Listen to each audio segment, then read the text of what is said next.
The computer screen blurred as I stared at the violation report with my name printed across the top in bold letters. Unauthorized use of company resources, missing documentation, failure to follow protocol. Each accusation felt like a slap, especially since I knew every single one was fabricated.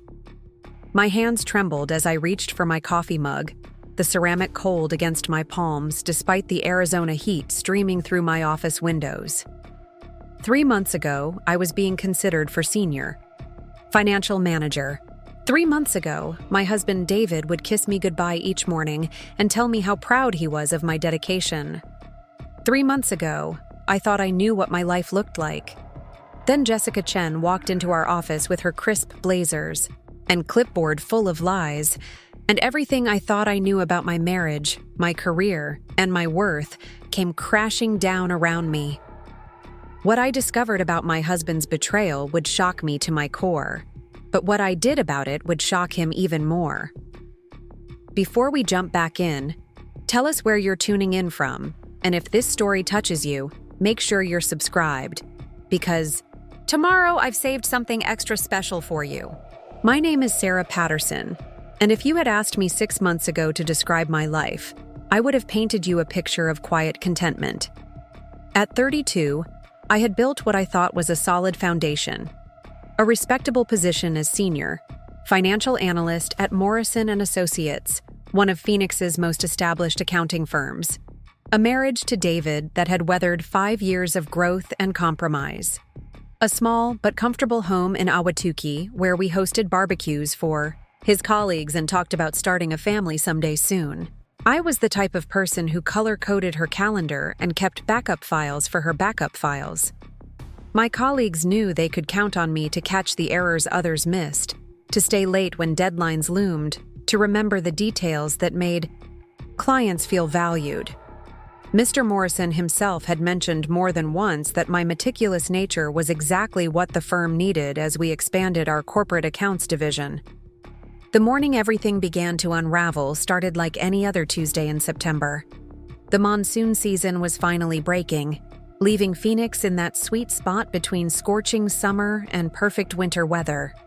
I arrived at the office at 7:30, as always, 45 minutes before most of my colleagues, using the quiet time to review overnight emails and organize my priorities for the day. The familiar scent of fresh coffee from the break room mixed with the lingering coolness of the air conditioning, creating the kind of atmosphere that made me genuinely enjoy coming to work. My office occupied a corner spot on the 3rd floor, with windows facing both east and south, flooding the space with natural light that made even the most complex spreadsheets feel manageable. I had earned this office through 10 years of consistent performance, starting as a junior bookkeeper fresh out of Arizona State University and working my way up through determination and attention to detail that bordered on obsessive. The walls displayed my CPA certification alongside commendations from satisfied clients. But the item I treasured most was a simple thank you card from Mrs. Rodriguez, an elderly widow whose finances I had helped organize after her husband's passing. She had written in shaky handwriting that I had given her peace of mind during the most difficult time of her life. That Tuesday morning felt particularly promising because I was putting the finishing touches on a comprehensive financial analysis for Southwestern Industries, our largest manufacturing client. The project had consumed the better part of 2 months, requiring me to dig deep into their operational costs and identify areas where strategic adjustments could improve their bottom line. I had discovered several opportunities for savings that could potentially save them hundreds of thousands of dollars annually. Mr. Morrison had already hinted that successfully landing the expansion of this contract could fast-track my promotion to senior financial manager, a position that would come with not only increased salary, but the opportunity to mentor junior analysts and take on the kind of challenging projects that really excited me. David had been unusually supportive throughout the intensity of this project, bringing me dinner on the nights I worked late and listening patiently when I vented about particularly stubborn calculation problems. He understood the pressure I was under because his own career as a senior consultant at Hartwell Consulting Group demanded similar dedication. We had developed a rhythm over our 5 years of marriage where we both respected each other's professional commitments while making sure to carve out quality time together on weekends. Our relationship had always been built on mutual respect for each other's ambitions, and I genuinely believed we were both working toward the same future. The previous weekend, David had surprised me with dinner at Seasons 52, my favorite restaurant, in Scottsdale, where he had held my hand across the table and talked about how excited he was to see where both our careers would take us in the coming year. He had seemed particularly interested in the details of my current project, asking thoughtful questions about the client relationship and the scope of work involved. I had appreciated his engagement, especially since he usually found my analytical work somewhat dry compared to his more client-facing consulting role. As I settled into my morning routine that Tuesday, reviewing overnight messages and prioritizing the day's tasks, I felt a deep sense of satisfaction with the trajectory of my life. The Southwestern Industries analysis was nearly complete, and I was confident it would exceed their expectations. David and I had plans to spend the upcoming weekend hiking at South Mountain, one of our favorite shared activities that allowed us to disconnect from work stress and reconnect with each other. My younger sister Emma was visiting from Denver the following month, and I was looking forward to showing her how well everything was going. The first sign that something was shifting came in the form of an email from Mr. Morrison's assistant, requesting all department heads and senior staff to attend a mandatory meeting at 10 o'clock.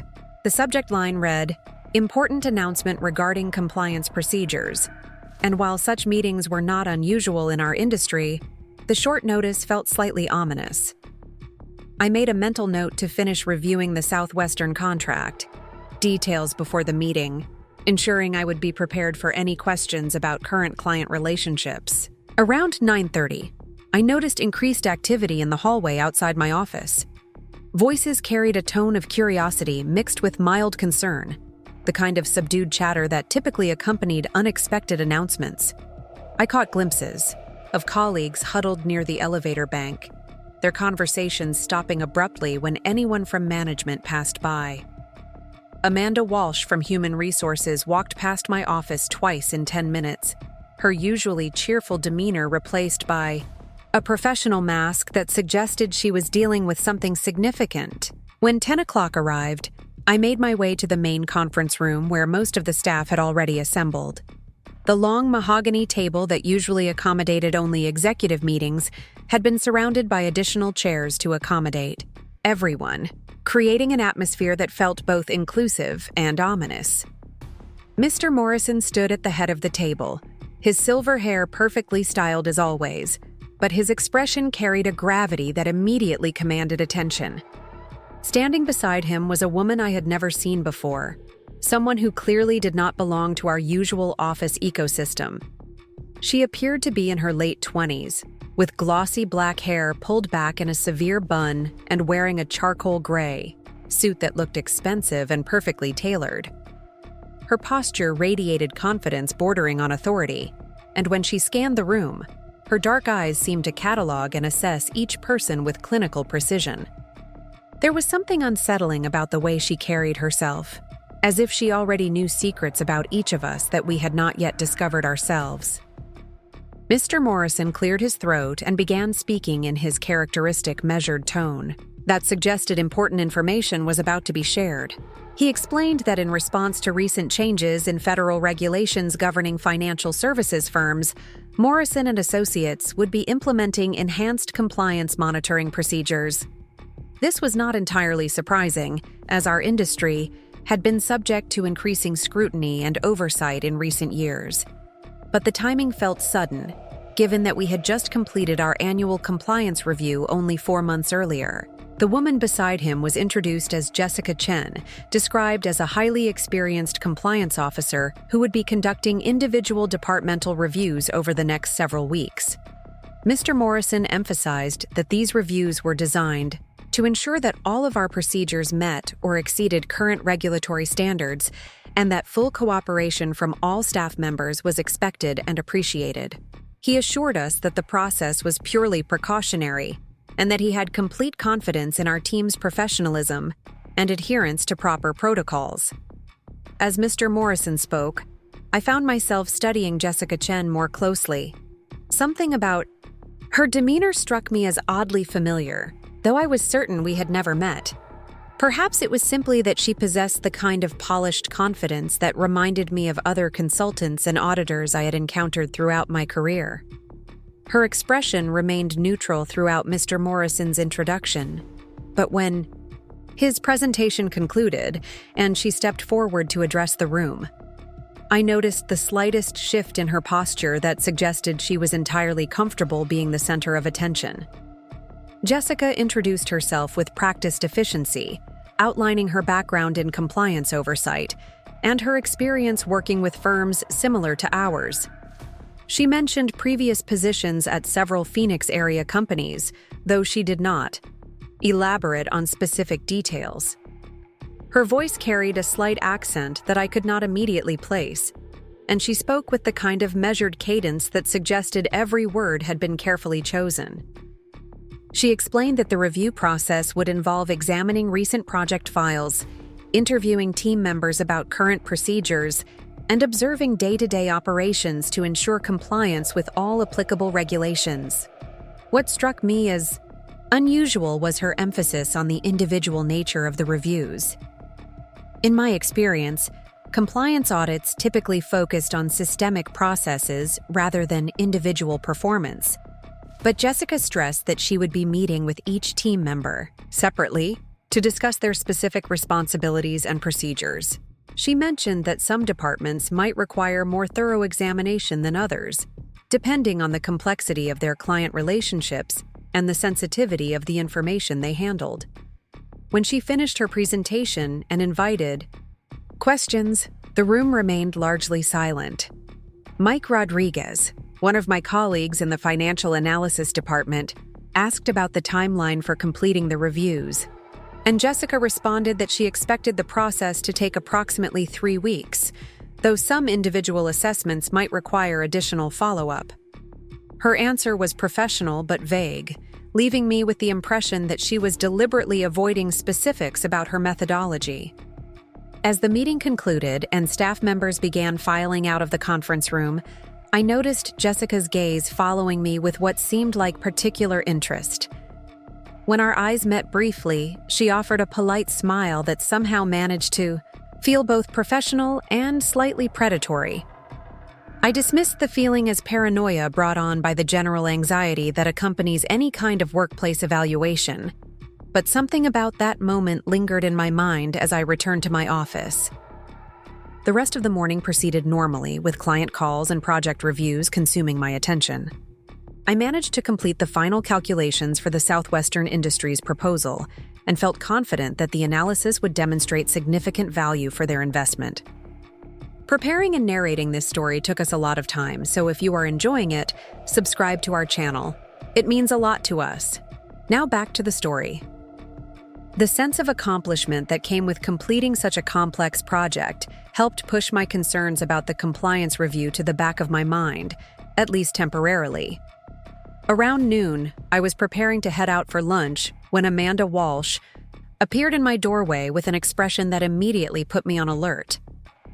Amanda and I had maintained a friendly professional relationship over the years, and I could read her moods fairly accurately.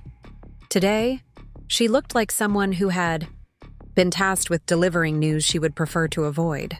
She asked if I had a few minutes to speak privately, and when I gestured for her to close the door and take a seat, she glanced around my office with uncharacteristic nervousness.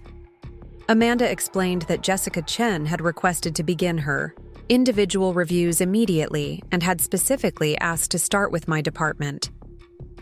According to Amanda, Jessica wanted to schedule a comprehensive review of my recent project files and procedures for the following morning. The news struck me as odd for several reasons. First, it seemed unusual that the compliance officer would begin with the financial analysis department rather than areas that typically faced more regulatory scrutiny, such as client onboarding or investment management. Second, Jessica's request to start specifically with my files seemed random, given that I had no recent compliance issues and had consistently received positive performance reviews. When I asked Amanda if she knew why Jessica had chosen to begin with me, she simply shrugged and said the compliance officer had not provided specific reasoning. As Amanda prepared to leave, she paused in my doorway and turned back with an expression that suggested she wanted to say something more. After a moment of hesitation, she mentioned that Jessica had spent considerable time that morning reviewing personnel files and asking detailed questions about individual team members' responsibilities and performance histories. Amanda had found the level of personal interest somewhat unusual for a compliance review, but she acknowledged that different auditors had different approaches to their work. After Amanda left, I spent the remainder of the afternoon organizing my project files and ensuring that all documentation was properly labeled and easily accessible.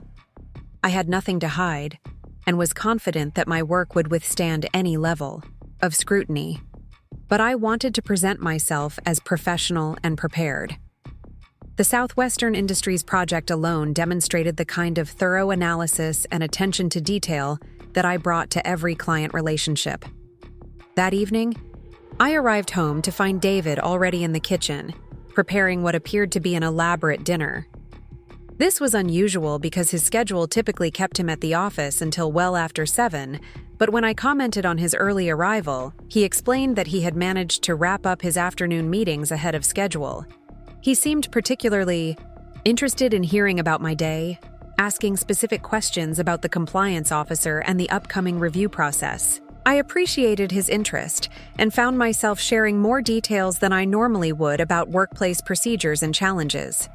David listened attentively, occasionally asking follow-up questions that demonstrated he was paying close attention to what I was telling him.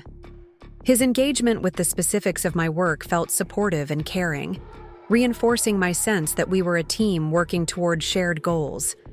As we sat down to dinner, David mentioned that his own company had recently undergone a similar compliance review and that the process, while initially stressful, had ultimately helped identify areas for improvement.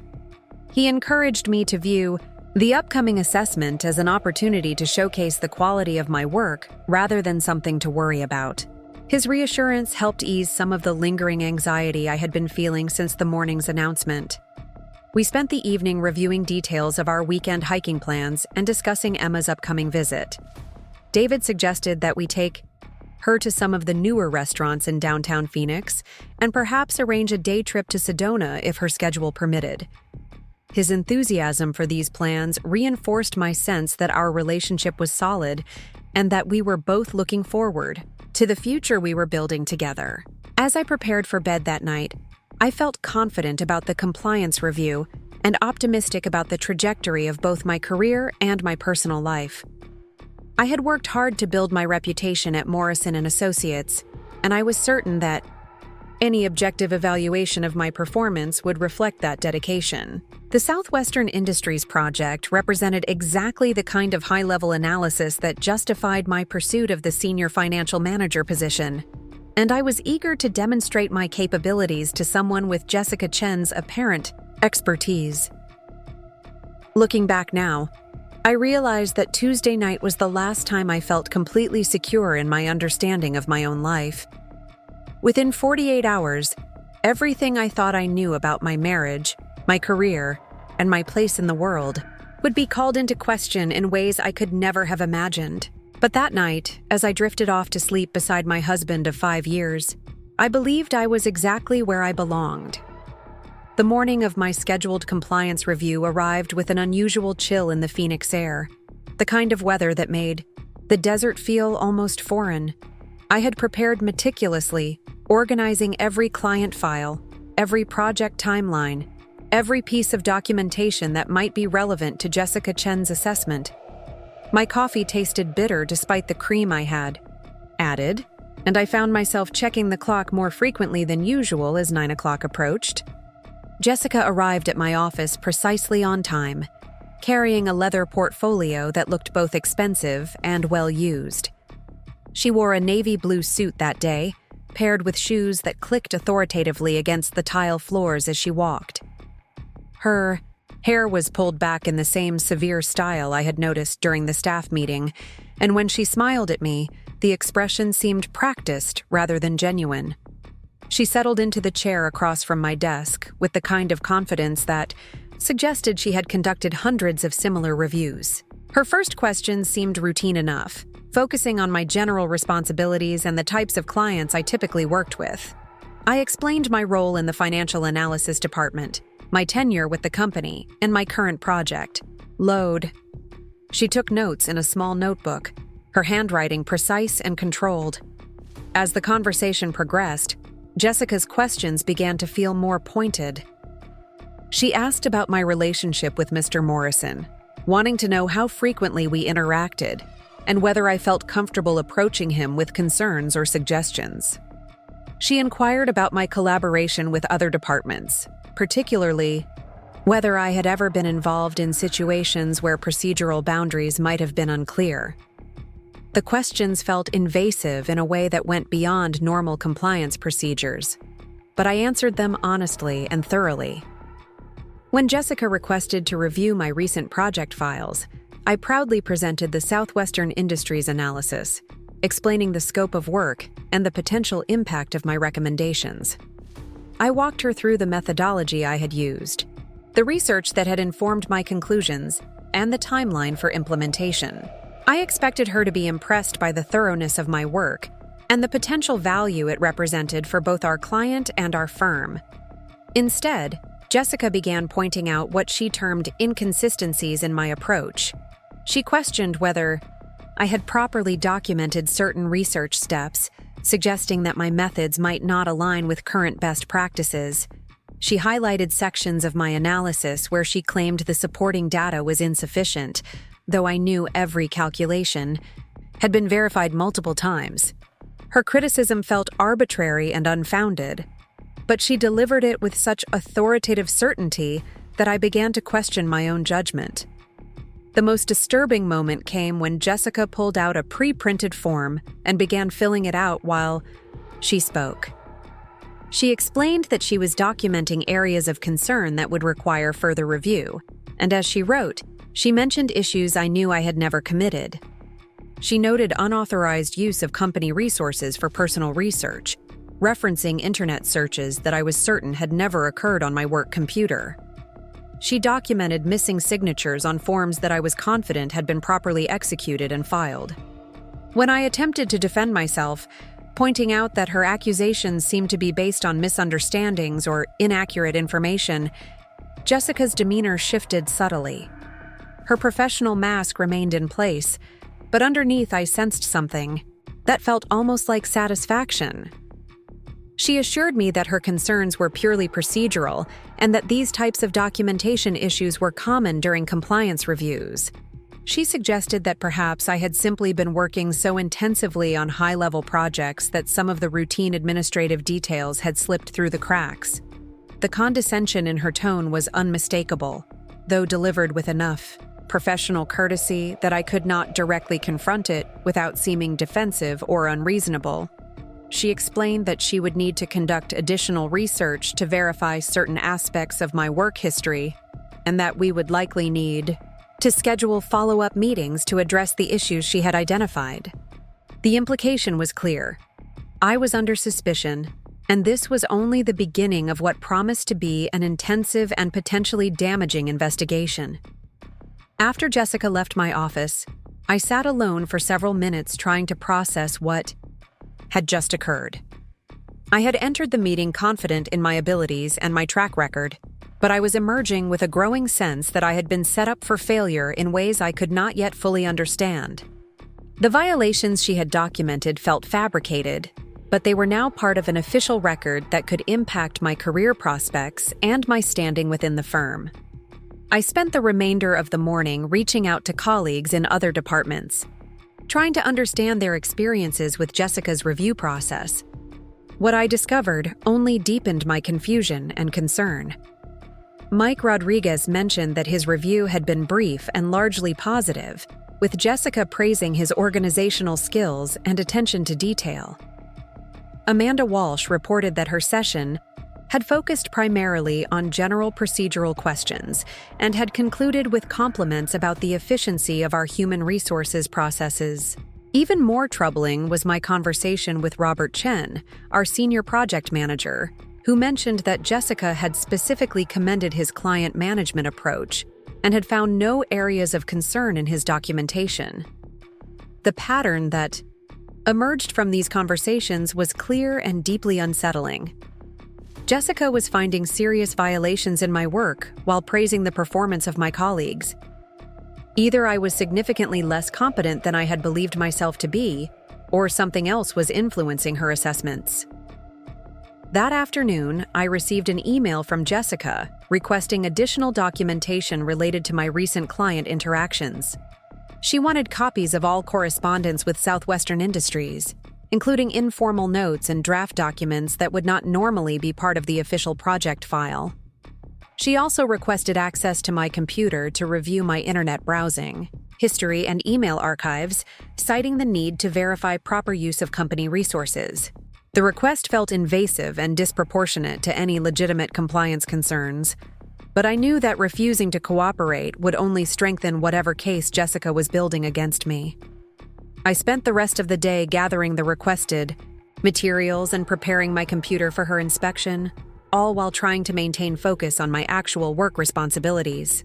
The irony was not lost on me that I was being accused of inadequate performance while simultaneously being required to divert significant time and energy away from the projects that normally consumed my attention.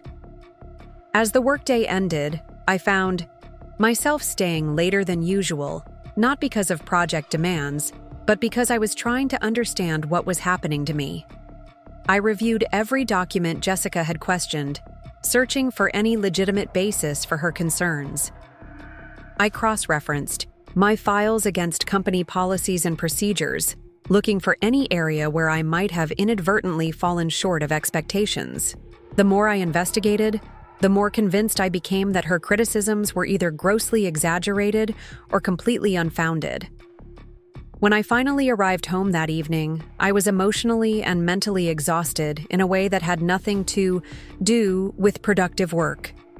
David was already there, having prepared another elaborate dinner, and his immediate interest in the details of my day felt both comforting and slightly overwhelming. I found myself sharing more about Jessica's review than I had originally intended, describing her questions and her criticism in detail that probably revealed more of my anxiety than I meant to show. David listened attentively, occasionally asking follow-up questions that demonstrated he was paying close attention to what I was telling him. His responses felt supportive and understanding, and he reminded me that compliance officers often had to demonstrate their value by finding issues, even when those issues were relatively minor. He suggested that Jessica might simply be taking a more aggressive approach than previous auditors, and that the problems she had identified were likely to prove insignificant in the long term. His reassurance helped ease some of my immediate anxiety, but as we talked, I noticed that David seemed particularly well-informed about compliance procedures and auditing practices. When I commented on his knowledge, he explained that his own company had recently undergone a similar review, and that he had learned quite a bit about the process from his colleagues who had been involved. His explanation made sense, but something about his familiarity with the specific details of my situation continued to nag at me throughout the evening. Part 3. The following morning brought another email from Jessica, this one requesting a second meeting to discuss what she termed additional areas of concern that had emerged from her review of my files. The tone of her message was professional, but carried an undercurrent of authority that made it clear this was not really a request. She wanted to meet that afternoon and suggested that I bring any additional documentation that might help clarify the issues she had identified. I spent the morning in a state of growing anxiety, unable to concentrate fully on my regular work, while simultaneously trying to prepare for what was beginning to feel less like a routine compliance review and more like a formal investigation. The Southwestern Industries project, which had been the source of such pride and satisfaction just days earlier, now felt like a liability that was somehow being used against me in ways I could not fully comprehend. When Jessica arrived for our second meeting, she carried herself with even greater authority than before. She had clearly spent considerable time reviewing my files, and she began the session by presenting a detailed list of violations that seemed to grow longer each time we met. Some of the issues she raised were variations on themes from our previous conversation, but others were entirely new and seemed to suggest a pattern of professional negligence that bore no resemblance to my actual work performance. She questioned my time management, suggesting that the hours I had logged on various projects did not align with the complexity of work I claimed to have completed. She implied that I might be inflating my billable hours or misrepresenting the scope of my contributions to team projects. She raised concerns about my client communication style, citing emails that she claimed were either too informal or insufficiently documented, though she provided no specific examples that I could examine or refute. Most damaging was her suggestion that my recent performance had declined significantly, possibly due to personal distractions or professional burnout that were affecting my judgment and attention to detail. She mentioned that several colleagues had expressed concerns about my work quality, though she refused to identify these colleagues or provide specific examples of their feedback. The implication was that I had become a liability to the firm, and that immediate corrective action might be necessary to prevent further problems. Throughout this conversation, I found myself becoming increasingly defensive despite my efforts to remain professional and cooperative. Every attempt I made to clarify or correct her mischaracterizations seemed to be interpreted as evidence of my unwillingness to accept responsibility for my shortcomings. When I asked for specific examples of the violations she was documenting, she responded that the details were confidential and that discussing them with me could compromise the integrity of her investigation. The meeting concluded with Jessica informing me that she would be recommending additional oversight of my work and that future projects would need to be reviewed and approved by senior management before I could proceed with implementation. She also mentioned that she would be scheduling interviews with my colleagues to gather additional perspective on my performance and my compliance with company policies. The clear implication was that my reputation and my future with the firm were now in serious jeopardy. After Jessica left, I sat in my office trying to process the magnitude of what was happening to me. In the span of just a few days, I had gone from being a respected senior analyst on track for promotion to being treated like a problem employee whose work could not be trusted. The speed and severity of this transformation felt surreal, like I had somehow stepped into an alternate reality where my entire professional identity had been rewritten by someone I had never met before this week. I decided to reach out to Mr. Morrison directly, hoping that a conversation with him might help clarify the situation and provide some perspective on Jessica's findings. When I called his office, his assistant informed me that he was in meetings for the remainder of the day, but that she would try to schedule time for us to speak later in the week. The delay felt ominous, particularly since Mr. Morrison had always maintained an open-door policy and had never been difficult to reach when I needed guidance or support. Later that afternoon, I encountered Amanda Walsh in the break room and decided to ask her directly about the compliance review process. Amanda seemed uncomfortable with my questions, explaining that Jessica had requested that all staff members avoid discussing their individual review experiences with each other to prevent any potential influence on the ongoing investigation. This struck me as unusual, since most compliance processes encourage transparency and collaboration. But Amanda insisted that these were Jessica's specific instructions and that she felt obligated to follow them. As the week progressed, I began to notice subtle changes in how my colleagues interacted with me. Conversations that would normally flow naturally seemed stilted and awkward, as if people were unsure what they should or should not say in my presence. Mike Rodriguez, who had always been friendly and collaborative, began avoiding eye contact and keeping our interactions strictly professional. Even the administrative staff seemed more formal when dealing with my requests, processing them efficiently, but without the casual warmth that had characterized our relationships for years. The most disturbing incident occurred during a routine staff meeting where Mr. Morrison was discussing upcoming project assignments. When he mentioned the Southwestern Industries contract, which should have been mine to present and implement, He instead assigned it to Robert Chen for final review and client presentation.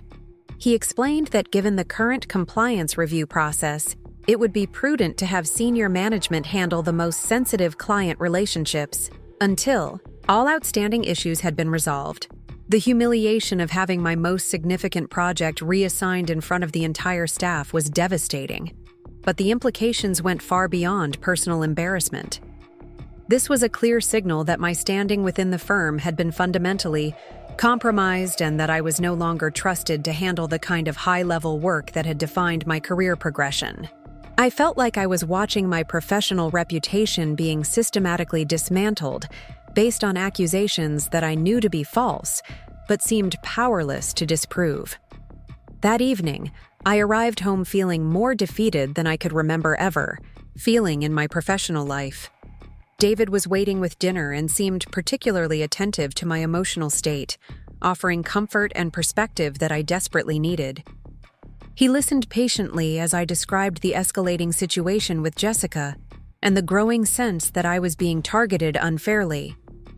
His response was thoughtful and supportive, but I noticed that he seemed unusually well-informed about the specific dynamics of workplace investigations and compliance procedures. When I mentioned my confusion about Jessica's approach and her apparent focus on my work specifically, David suggested that perhaps there were aspects of the situation that I was not seeing clearly due to my emotional investment in the outcome. He reminded me that compliance officers were trained to identify problems that might not be obvious to the people being reviewed, and that my defensive reaction might be preventing me from recognizing legitimate areas for improvement. His suggestion that I might be part of the problem stung more than I expected, particularly coming from the person whose support I most needed during this difficult time. When I expressed frustration with his implication that Jessica's criticism might be justified, David quickly backtracked and assured me that he believed in my competence and professionalism. He explained that he was simply trying to help me consider all possible perspectives so that I could respond to the situation most effectively. Despite his reassurance, something about our conversation left me feeling unsettled in a way that went beyond my workplace troubles. David's familiarity with compliance procedures and his somewhat defensive response to my criticism of Jessica's methods struck me as odd, though I could not articulate exactly why. I found myself paying closer attention to his reactions and his choice of words, searching for clues about what felt different in his responses to my situation. Part 4. By Friday of that week, the atmosphere in the office had become almost unbearable. Jessica's presence seemed to permeate every interaction, with colleagues speaking in hushed tones and avoiding any conversation that might be construed as criticism of the compliance process. I had become something of a pariah, not because anyone explicitly believed I had done anything wrong, but because association with me seemed risky while my status remained uncertain. The final blow came in the form of an email from Jessica, requesting a comprehensive review of all my work from the DEI previous 2 years. She wanted detailed explanations of my methodology for every major project, copies of all client communications, and documentation of every decision that had resulted in recommendations or policy changes. The scope of her request was so broad that complying with it would require weeks of work, effectively preventing me from taking on any new responsibilities while I focused on defending past performance. More troubling was her request for access to my personal devices to ensure that no company information had been improperly stored or transmitted. She explained that recent security audits had identified potential vulnerabilities in how employees managed confidential data, and that a thorough review of all access points was necessary to maintain compliance with federal regulations. The invasion of privacy felt extreme, but refusing would undoubtedly be interpreted as evidence that I had something to hide. I spent the weekend in a state of mounting desperation, trying to understand how my life had changed so dramatically in such a short period of time. The confidence I had felt just a week earlier seemed like a distant memory, replaced by a grinding anxiety that made it difficult to sleep or eat normally. I found myself questioning decisions I had made months or years earlier, wondering if There were aspects of my work that I had misunderstood or mishandled without realizing it. David remained supportive throughout this period, but I was beginning to notice inconsistencies in his responses that troubled me more than I wanted to acknowledge. He seemed to know details about Jessica's background and qualifications that I had never mentioned to him, and his advice about how to handle the situation was surprisingly specific and strategic. When I asked him directly how he had learned so much about compliance procedures, he reminded me of his company's recent audit and suggested that I was being paranoid due to the stress of my situation. His use of the word paranoid felt like a slap, particularly since my concerns seemed increasingly legitimate as the pattern of Jessica's behavior became more apparent. I had never been someone who imagined conspiracies or looked for hidden agendas in professional relationships, but the targeting I was experiencing felt too systematic and too personal to be the result of routine compliance procedures. On Sunday evening, I decided to do something I had never considered necessary in my 10 years with Morrison & Associates. I began documenting everything. I created detailed records of every interaction with Jessica, every violation she had claimed to identify, and every colleague's response to my situation. I researched compliance procedures online, trying to understand whether her approach was consistent with industry standards and best practices. What I discovered was deeply troubling. The violations Jessica was documenting were either extremely minor infractions that would typically warrant verbal coaching rather than formal documentation, or they involved procedures that did not actually exist in our company policy manual. Her request for access to personal devices went far beyond what was standard in compliance reviews, and her insistence on confidentiality seemed designed to prevent me from seeking guidance or support from colleagues and supervisors. Most significantly, I found no evidence that Jessica Chen was actually certified as a compliance officer by any of the recognized professional organizations that typically credential people in her supposed field of expertise. The credentials she had mentioned during her introduction to the staff were either vague or unverifiable, and her claimed experience with similar firms could not be confirmed through any public records I could access. As I continued my research, a disturbing possibility began to emerge. I searched online for Jessica's professional background, looking for any information about her previous positions or her qualifications for conducting compliance reviews.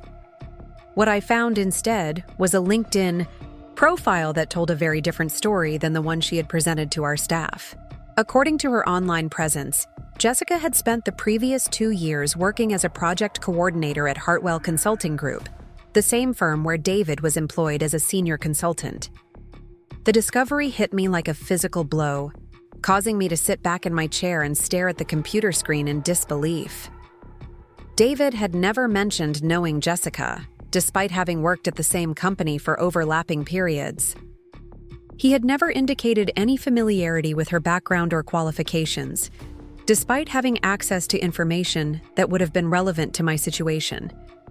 Most troubling of all, he had been encouraging me to cooperate with her investigation, while presumably knowing that her credentials were questionable at best. I spent the rest of the evening trying to find rational explanations for what I had discovered. Perhaps David and Jessica had worked in different departments and had never interacted directly.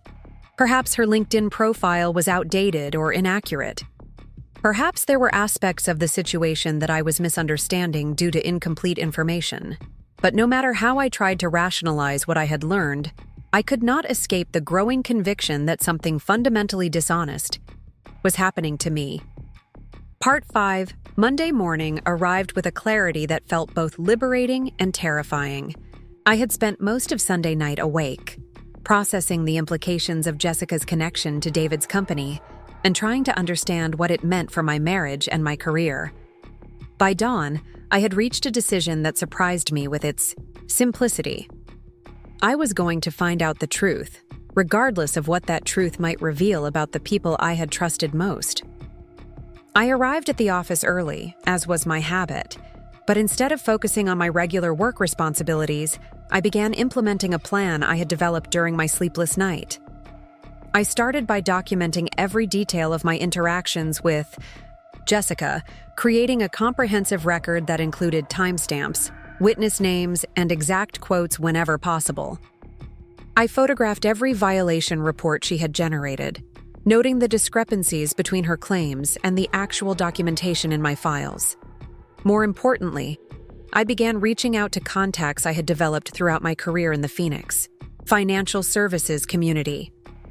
I called former colleagues who had moved to other firms, professional acquaintances I had met through industry organizations, and even competitors who might have insights into compliance practices and standards.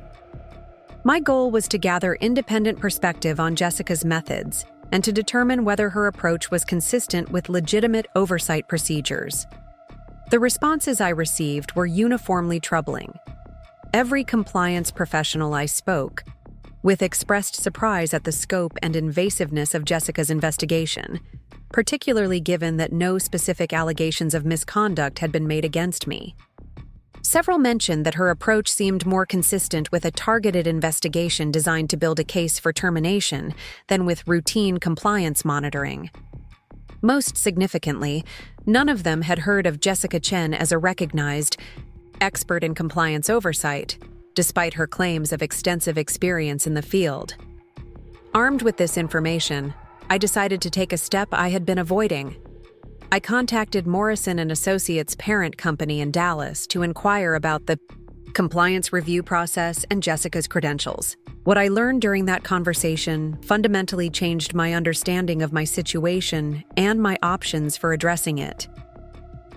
The corporate compliance officer in Dallas had never heard of Jessica Chen and had not authorized any special compliance review at our Phoenix office. According to their records, Morrison & Associates had successfully completed its annual compliance audit just 4 months earlier and was not scheduled for any additional oversight until the following year. When I described Jessica's activities and her claimed authority to conduct individual performance reviews, the Dallas office expressed immediate concern and requested that I document everything I had observed and experienced. The realization that Jessica was operating without legitimate authority was both validating and terrifying. It confirmed that my instincts about her behavior had been correct, but it also meant that someone had orchestrated an elaborate deception designed specifically to target me.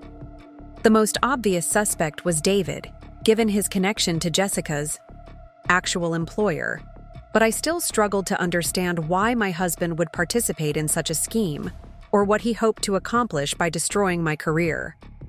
That afternoon, I received an unexpected visitor in my office. Diana Rodriguez, the corporate HR director from Dallas, had flown to Phoenix immediately upon learning of the situation and wanted to meet with me to discuss my experiences with Jessica's investigation. Diana was a no-nonsense professional in her 50s who had built her career on maintaining integrity and compliance processes, and she was clearly disturbed by what I had reported. Our conversation lasted nearly 2 hours and covered every aspect of my interactions with Jessica. Diana took detailed notes and asked probing questions that demonstrated her expertise in identifying fraudulent compliance activities. She was particularly interested in Jessica's request for access to my personal devices and her insistence on confidentiality, both of which violated standard procedures for legitimate compliance reviews. Most importantly, Diana assured me that none of the violations Jessica had documented would have any impact on my employment status or my professional reputation within the company. She explained that Jessica had no authority to conduct compliance reviews and that any reports she had generated were meaningless from a legal and professional standpoint. Diana also mentioned that the company would be conducting its own investigation into how Jessica had gained access to our office and who had authorized her activities. As our meeting concluded, Diana offered me a piece of advice that would prove crucial in the days ahead. She suggested that I continue documenting everything I observed about Jessica's behavior and that I be particularly careful about what information I shared with anyone outside the company until the investigation was complete. She explained that situations like this often involved personal relationships or conflicts of interest that were not immediately apparent, and that discretion would be essential to uncovering the truth. That evening, I faced the most difficult conversation of my marriage. I knew that I could not continue pretending ignorance about David's connection to Jessica, but I also knew that confronting him directly might compromise any investigation into their activities. I decided to approach the conversation strategically, sharing what I had learned about Jessica's lack of credentials, while carefully observing David's reaction to the information. When I explained that Jessica was not actually a certified compliance officer and that the corporate office had not authorized her review, David's response was immediate and telling. Instead of expressing surprise or outrage on my behalf, he seemed primarily concerned about the implications for Jessica's reputation and career prospects. He suggested that perhaps there had been a miscommunication about her credentials and that the situation might be resolved through better documentation of her qualifications.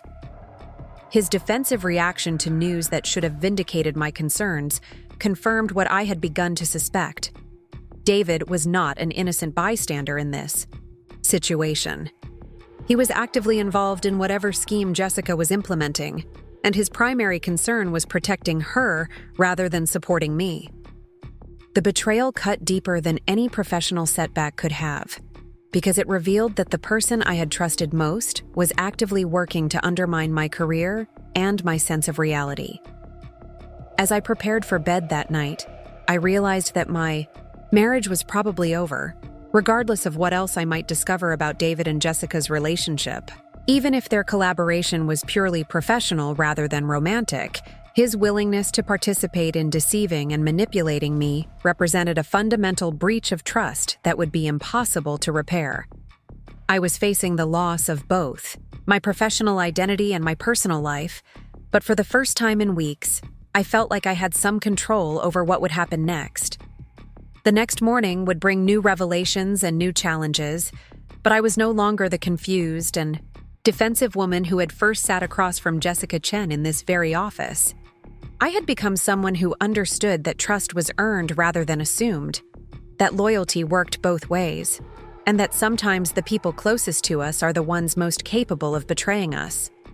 The question now was not whether I could salvage my old life, but whether I had the courage to build a new one based on truth rather than comfortable illusions.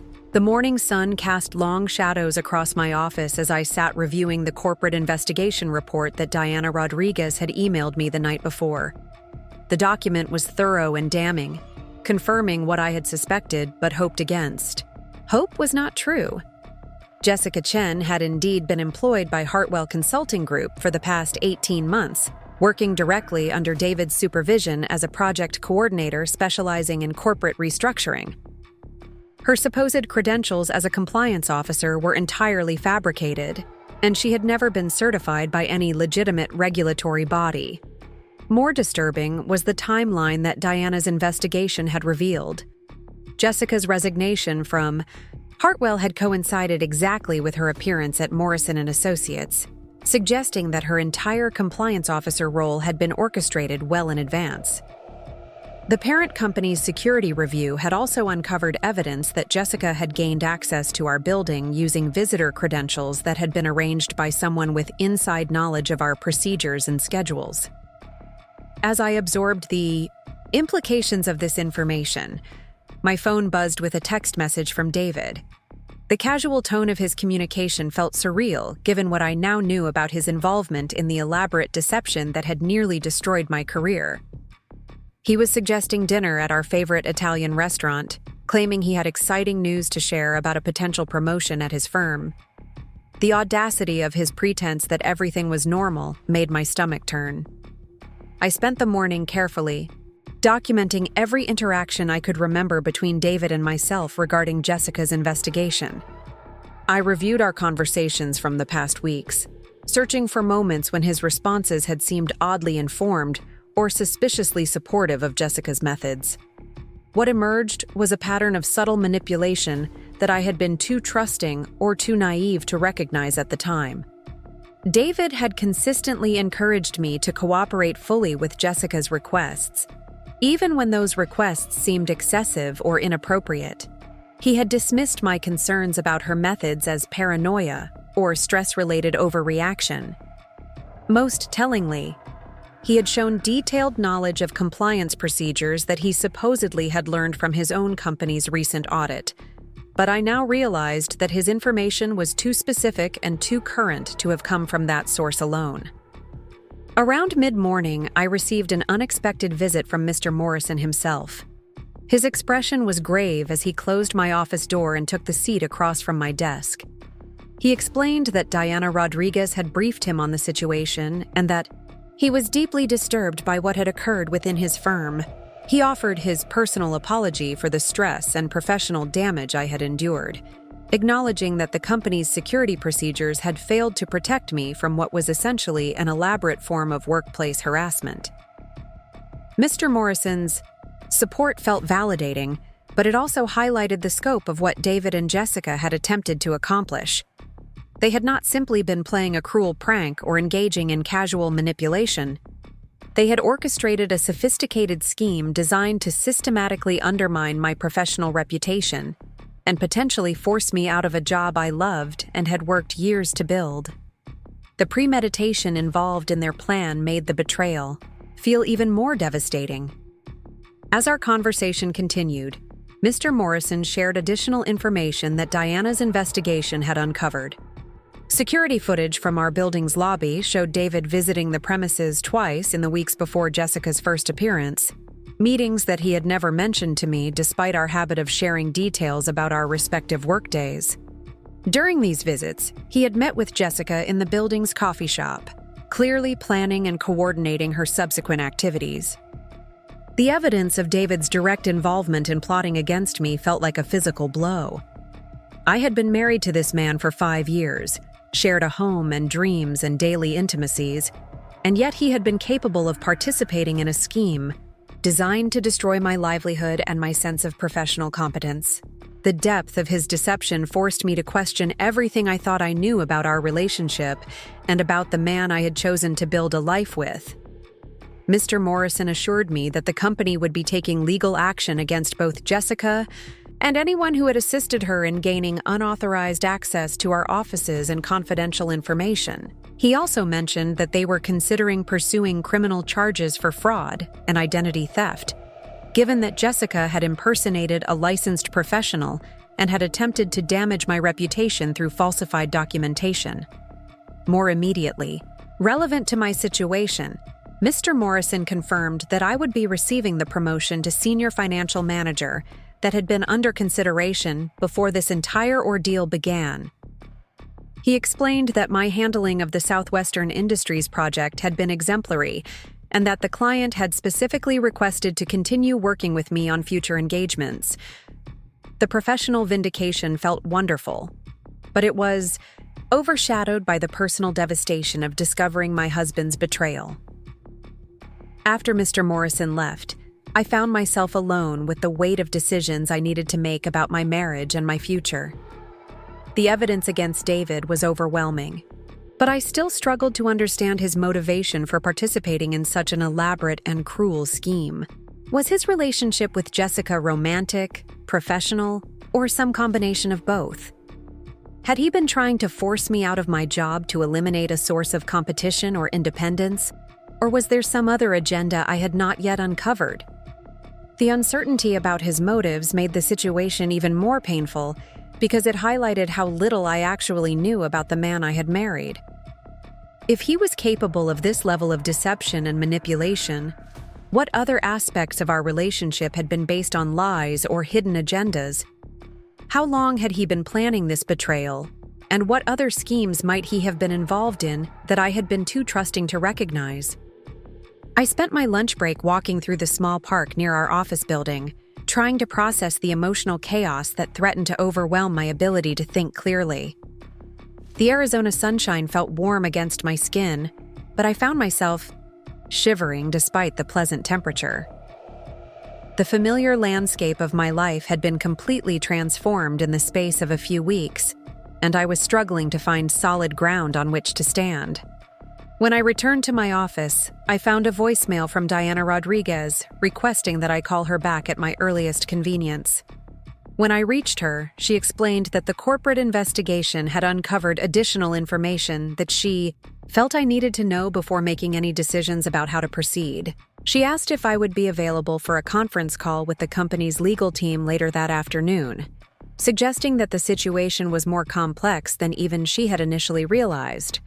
The call with the legal team revealed information that fundamentally changed my understanding of David and Jessica's scheme. According to their investigation, Jessica's activities at Morrison & Associates were part of a broader pattern of corporate espionage that Hartwell Consulting Group had been conducting against several competing firms. The goal was not simply to damage individual employees, but to gather confidential information about client relationships, pricing strategies, and upcoming business opportunities. My position as senior financial analyst had made me a particularly valuable target because of my access to client financial data and strategic planning information. Jessica's fake compliance review had been designed not only to discredit me personally, but to gain access to confidential files that could be used to help Hartwell steal clients or undercut our proposals for new business. David's role in the TIA scheme was to provide inside information about our company's procedures and to ensure that Jessica could maintain her cover long enough to accomplish her objectives. The revelation that my marriage had been weaponized as part of a corporate espionage scheme felt surreal and devastating in ways I struggled to articulate. David had not only betrayed me personally, but had used our intimate relationship to gain access to information that could damage my employer and my colleagues. The violation of trust went beyond anything I could have imagined, encompassing both my personal life and my professional integrity. The legal team explained that they would need my cooperation in building a case against both Jessica and David, as well as potentially against Hartwell Consulting Group itself. They assured me that my position with Morrison & Associates was secure, and that the company would provide legal support if I chose to pursue personal charges against my husband for fraud or identity theft. They also mentioned that other employees at competing firms had recently come forward with similar stories about suspicious compliance reviews and workplace harassment. As the call concluded, I realized that I was not just dealing with a personal betrayal, but with a criminal conspiracy that had affected multiple people and companies. The scope of the scheme made me feel both less alone in my experience and more overwhelmed by the complexity of the legal and personal challenges I was facing. I was going to need help navigating this situation, but I was no longer certain whom I could trust with such sensitive information.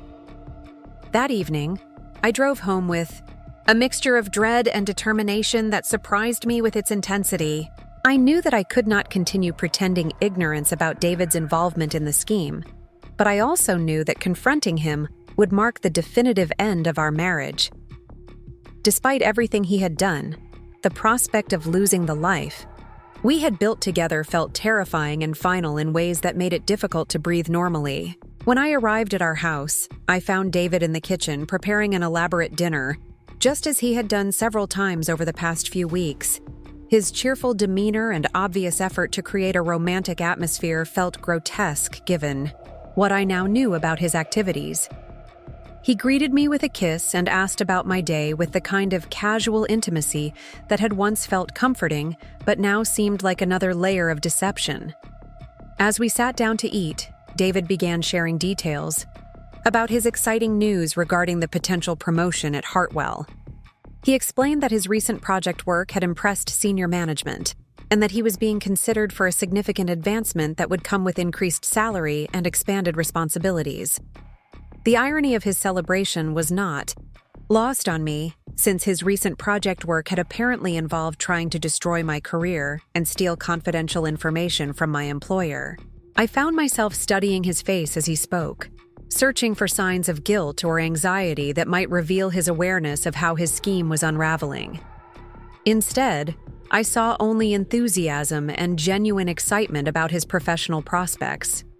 Either David was a much more accomplished actor than I had ever realized, or he was so disconnected from the impact of his actions that he could genuinely celebrate success built on betraying his wife. When he finished describing his promotion prospects, David turned his attention to me and asked about how things were progressing with the compliance review. His question felt like a test, as if he was trying to determine how much I knew about Jessica's true identity and activities. I decided to offer him an opportunity to come clean about his involvement, hoping against hope that he might choose honesty over continued deception. I explained that there had been some irregularities discovered in Jessica's credentials and that the corporate office was conducting an investigation into her background and qualifications. I watched David's face carefully as I spoke, looking for any sign that he was prepared to acknowledge his role in what had happened. Instead, he expressed concern about the potential impact on Jessica's reputation and suggested that perhaps there had been some kind of administrative error or miscommunication about her certification status. His continued protection of Jessica and his apparent indifference to the stress and professional damage I had endured confirmed what I already knew but had been hoping to avoid accepting. David was not going to voluntarily admit his involvement in the scheme, and he was not going to apologize for the pain he had caused me. If I wanted answers and accountability, I was going to have to confront him directly with the evidence I had gathered. Part 7. The confrontation I had been dreading came the following evening when I could no longer tolerate David's continued pretense of innocence and concern. I had spent the day gathering printed copies of all the evidence Diana's investigation had uncovered, including security footage screenshots, employment records, and email trails that clearly documented the coordination between David and Jessica. The weight of the documentation felt both empowering and heartbreaking as I prepared to end my marriage with facts rather than accusations. David arrived home later than usual, claiming that his team had been celebrating the successful completion of a major project. His good mood and casual demeanor felt particularly offensive given what I knew about his recent activities, but I waited until after dinner to present him with the evidence of his betrayal. I wanted our final conversation as a married couple to be clear and unambiguous, with no room for the kind of gaslighting and manipulation he had been employing for weeks. When I placed the stack of documents on our dining room table and asked him to review them, David's expression shifted from confusion to alarm as he realized what he was looking at.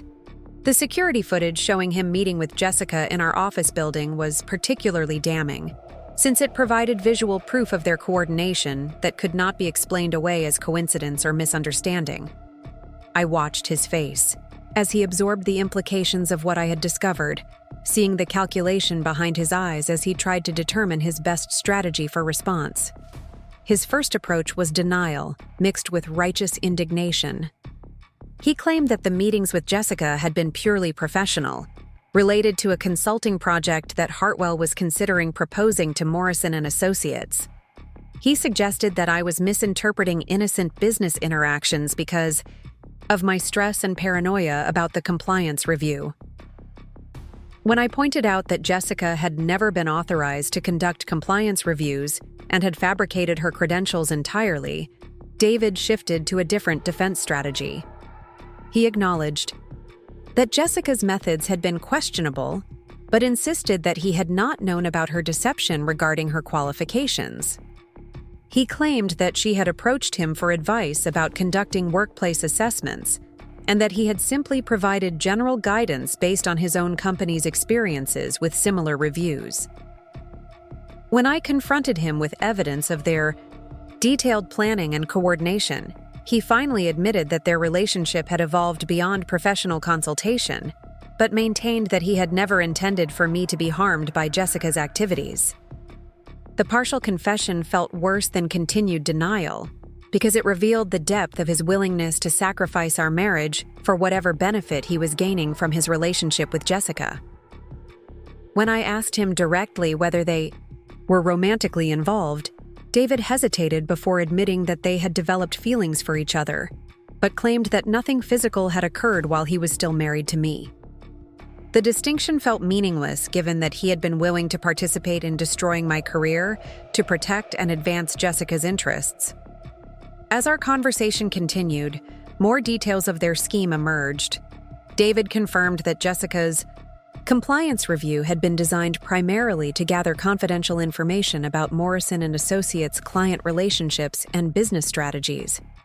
He admitted that some of the violations she had documented were fabricated, but insisted that others were based on legitimate concerns about my work quality and professional judgment. The attempt to shift some blame onto me felt particularly cruel, given everything he had already put me through. When I asked about his motivation for participating in such an elaborate deception, David's answer revealed a level of resentment and entitlement that I had never recognized during our marriage. He explained that he had grown tired of what he perceived as my professional arrogance and financial independence. He felt that my career success had made me less attentive to our relationship and less willing to prioritize his needs and ambitions. Jessica's plan had appealed to him because it offered an opportunity to level the playing field between us, while advancing both their professional interests. The revelation that my professional competence and financial independence had been sources of resentment rather than pride for my husband was devastating in ways I had not anticipated. I realized that David had never truly supported my career ambitions, but had instead been looking for opportunities to undermine them when it suited his purposes. Our entire marriage had been built on a foundation of deception and hidden resentment that I had been too trusting or too naive to recognize. When I told David that I wanted him to move out of our house immediately, his reaction revealed yet another layer of his manipulation and sense of entitlement. He suggested that we could work through our problems with counseling, and that ending our marriage would be an overreaction to what had essentially been a professional disagreement that had gotten out of hand. He minimized the impact of his betrayal and attempted to frame the situation as a misunderstanding that could be resolved through better communication and compromise. His refusal to acknowledge the severity of what he had done, and his assumption that I would be willing to forgive and forget such a fundamental violation of trust, confirmed that I was making the right decision in ending our marriage. This was not a man who was capable of genuine remorse or meaningful change. He was someone who viewed our relationship as a tool to be used for his advantage and discarded when it no longer served his purposes. The conversation ended with David packing a suitcase and leaving for what he claimed would be a temporary stay at a hotel while we both processed the situation. I knew that his departure was permanent, regardless of what he chose to tell himself about the possibility of reconciliation. As I watched him load his belongings into his car, I felt a mixture of grief and relief that surprised me with its intensity. I was losing the life I had built over the past 5 years, but I was also freeing myself from a relationship that had been poisoning my sense of reality and self-worth. After David left, I spent the evening walking through our house and gradually removing traces of his presence from the spaces we had shared. The process felt both therapeutic and heartbreaking, as each item I packed reminded me of happier times, when I had believed our partnership was genuine and our future was secure. But I also felt a growing sense of liberation as I reclaimed my living space and began to envision what my life might look like without the constant undercurrent of manipulation and hidden resentment. The following morning brought a call from Diana Rodriguez with an update on the legal proceedings against Jessica and Hartwell Consulting Group. The investigation had uncovered evidence of similar schemes targeting at least 3 other Phoenix area firms, suggesting that corporate espionage had become a regular business practice for David's company. Several other employees had come forward with stories of suspicious compliance reviews and workplace harassment that matched my experience almost exactly. Diana explained that the case against Jessica was particularly strong because of the falsified credentials and documented fraud, but the case against David would be more complex since his role had been primarily supportive rather than directly operational. However, she mentioned that several other wives of Hartwell employees had contacted authorities with similar stories of manipulation and betrayal, suggesting that using spousal relationships for corporate espionage was a broader pattern within the company culture. The revelation that I was not the only wife who had been victimized in this way felt both validating and deeply disturbing. It suggested that David's betrayal was not simply a personal failing, but part of a systematic approach to using intimate relationships for professional advantage.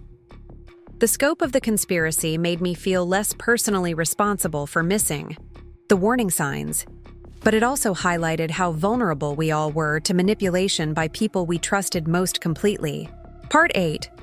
The weeks following David's departure brought a strange mixture of grief and relief as I began the process of rebuilding my life as a single woman and reclaiming my professional identity. The legal proceedings against Jessica and Hartwell Consulting Group moved forward steadily, with more evidence emerging almost daily about the scope of their corporate espionage activities. My cooperation with the investigation had become a full-time secondary job, involving detailed interviews, document reviews, and preparation for eventual testimony in both criminal and civil proceedings. At Morrison & Associates, my colleagues gradually became aware of the basic facts about what had happened, though I kept the more personal details about David's involvement private initially. The support I received from my coworkers was overwhelming and helped restore my faith in human decency after weeks of discovering how thoroughly I had been deceived by the person closest to me. Mike Rodriguez, in particular, went out of his way to check on my well-being and offer practical assistance with everything from legal referrals to recommendations for divorce attorneys. The most difficult aspect of this period was learning to trust my own judgment again after discovering how completely I had misread the most important relationship in my life. If I could be so wrong about David's character and motivations, how could I be confident in my ability to assess other people's intentions or trustworthiness? The self-doubt extended beyond personal relationships into my professional life, where I found myself second-guessing decisions and analyses that I would have made confidently just months earlier. Diana Rodriguez proved to be an invaluable source of perspective and guidance during this time. Her experience with corporate fraud cases helped her understand both the professional and personal dimensions of what I was experiencing, and she connected me with resources for counseling and legal support that I might not have found on my own. She also shared stories of other professionals who had survived similar betrayals and rebuilt successful careers and personal lives, providing hope that recovery was possible even from such devastating circumstances. The divorce proceedings moved forward more smoothly than I had anticipated, partly because David seemed eager to resolve our legal entanglement quickly and quietly. His cooperation with the financial settlements and property division suggested that he was aware of his legal vulnerability and wanted to minimize any additional scrutiny of his activities. The house, which we had purchased together, but which I had largely paid for through my higher salary, would remain mine along with most of our shared assets. More challenging was the emotional work of processing the betrayal and beginning to understand how I had missed so many warning signs about David's character and intentions. Through counseling, I began to recognize patterns of subtle manipulation and control that I had normalized or ignored during our marriage. David had been systematically undermining my confidence and independence for years, making me more dependent on his validation and less likely to question his motives or behavior. The realization that my marriage had been psychologically abusive in ways I had not recognized was both painful and liberating. It explained many of the doubts and insecurities I had developed about my professional competence and personal judgment, feelings that had seemed to emerge from nowhere but were actually the result of years of gaslighting and emotional manipulation. Understanding the source of these feelings was the first step toward recovering my authentic sense of self and rebuilding my confidence. At work, my promotion to senior financial manager became official, and I found myself energized by the increased responsibilities and challenges that came with the new position. The Southwestern Industries project had been so successful that they had requested an expanded consulting relationship, and several other clients had specifically asked to work with me based on referrals and recommendations. The professional validation felt particularly meaningful after months of having my competence questioned and undermined. One of the most surprising developments during this period was the emergence of a support network among the other women who had been victimized by similar schemes involving Hartwell Consulting Group employees. We began meeting informally to share experiences and provide mutual support as we navigated the legal proceedings and the personal aftermath of our respective betrayals. The solidarity and understanding I found in this group helped combat the isolation and shame that had been consuming so much of my emotional energy. Through these conversations, I learned that David's behavior toward me had been remarkably similar to the patterns other Hartwell employees had used against their wives and girlfriends. The manipulation tactics, the gradual erosion of confidence, and the use of professional opportunities as weapons were all part of what appeared to be a broader company culture that encouraged employees to exploit their personal relationships for business advantage. The systematic nature of these behaviors suggested that our husbands had been trained or coached in psychological manipulation techniques. This revelation helped me understand that David's betrayal was not simply a personal moral failing, but part of a broader pattern of corporate misconduct that had affected multiple families and relationships. While this knowledge did not diminish the pain of what he had done to me personally, it helped me recognize that I had been targeted because of my professional position and access to confidential information, rather than because of any personal inadequacy or failure on my part. As the autumn months progressed, I began to feel stronger and more confident in my ability to navigate my new life as a single professional woman. The constant anxiety and self-doubt that had characterized the compliance review period gradually faded, replaced by a sense of clarity and purpose that I had not experienced in years. I was rediscovering aspects of my personality and interests that had been suppressed or discouraged during my marriage, and I was beginning to envision possibilities for my future that went beyond simply recovering from betrayal. The legal case against Jessica moved toward resolution as she agreed to plead guilty to multiple charges of fraud and identity theft in exchange for cooperation with the broader investigation into Hartwell's corporate espionage activities. Her testimony provided crucial evidence about the systematic nature of the company's illegal practices and implicated several senior executives in directing and coordinating the schemes against competing firms. The prospect of criminal charges against David himself remained uncertain, but civil penalties and professional sanctions seemed increasingly likely. More importantly for my personal healing, Jessica's confession included acknowledgement that the violations she had documented against me were entirely fabricated and that my professional performance had been exemplary throughout the period she was reviewing my work. The formal vindication felt wonderful, but it also highlighted the psychological damage that had been done by months of questioning my own competence and judgment. Recovery would require not just legal resolution, but ongoing work to rebuild my confidence and trust in my own perceptions. Sucker Part 9. The turning point in my recovery came unexpectedly during a client presentation in late October. I was presenting the results of a comprehensive financial analysis to the board of directors of Phoenix Regional Medical Center, one of our most prestigious new clients. The project had required months of detailed research and complex modeling, exactly the kind of challenging work that had attracted me to financial analysis in the first place.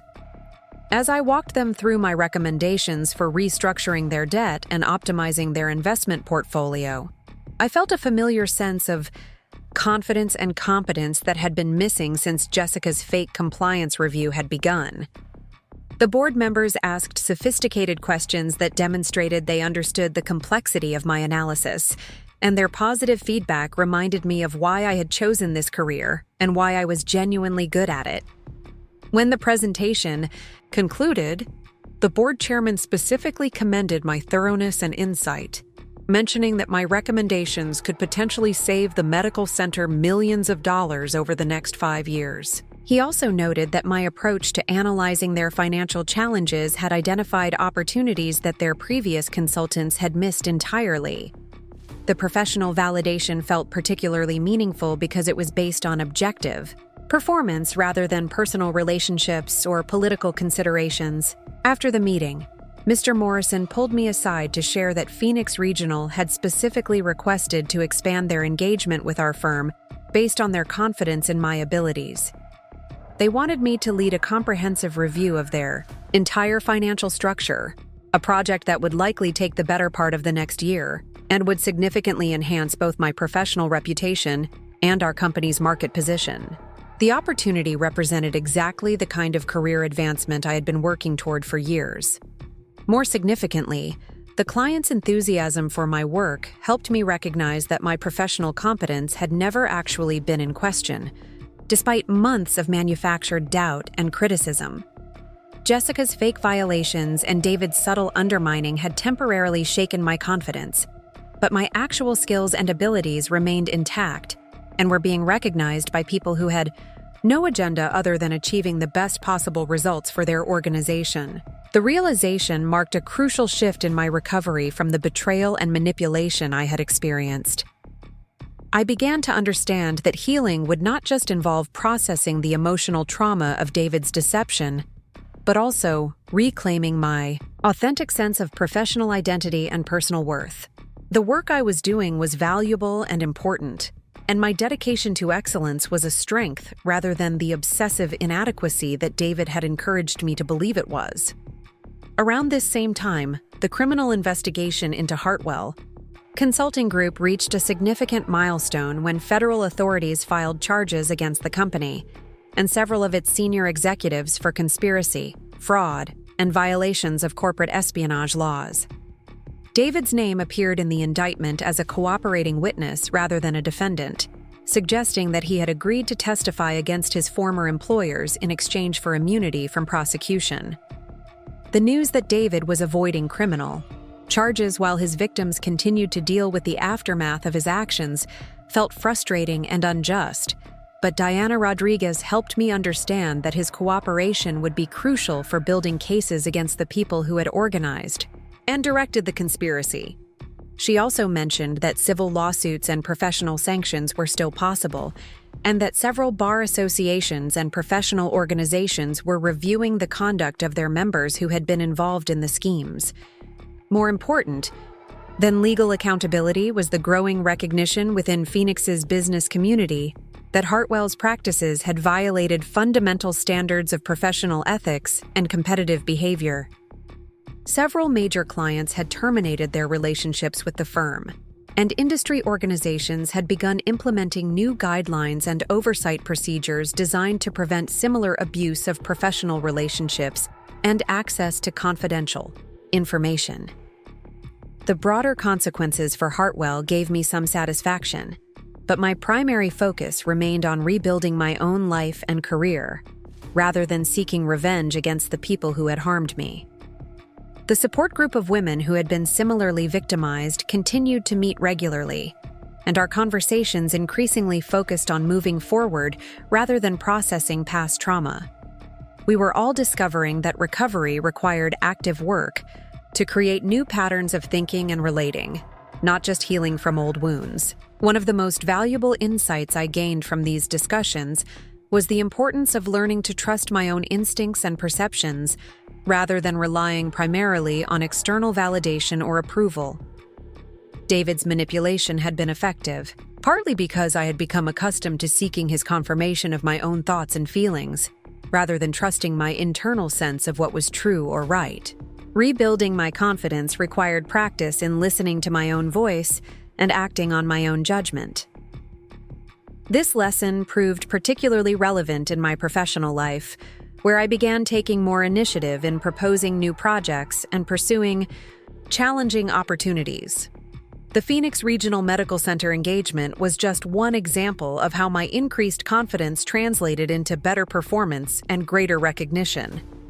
I was rediscovering the ambition and drive that had characterized my early career, but that had been gradually suppressed during my marriage to David. The holiday season approached with a mixture of anticipation and anxiety as I prepared to navigate my first Christmas as a divorced woman. The previous year, David and I had hosted his family for an elaborate dinner that had required weeks of planning and preparation.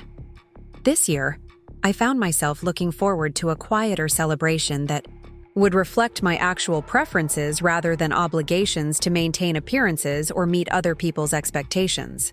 I decided to volunteer at a local women's shelter on Christmas Day, providing financial counseling services to women who were rebuilding their lives after leaving abusive relationships.